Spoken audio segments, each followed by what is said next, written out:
ద్రాక్షారసం అయిపోయినప్పుడు యేసు తల్లి వారికి ద్రాక్షారసము లేదని ఆయనతో చెప్పగా, అమ్మా, నాతో మీకేమి పని? నా సమయం ఇంకనూ రాలేదు.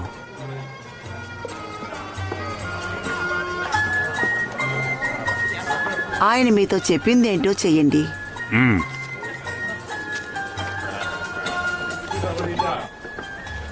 యూదుల శుద్ధీకరణాచార ప్రకారము 2-3 తూములు పట్టు 6 రాతి బాణలు అక్కడ ఉంచబడి ఉండెను.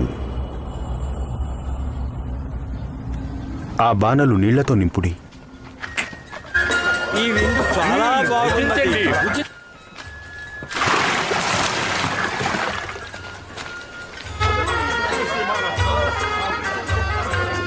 వారు వాటిని అంచుల మట్టుకు నింపిరి. మీరిప్పుడు ముంచి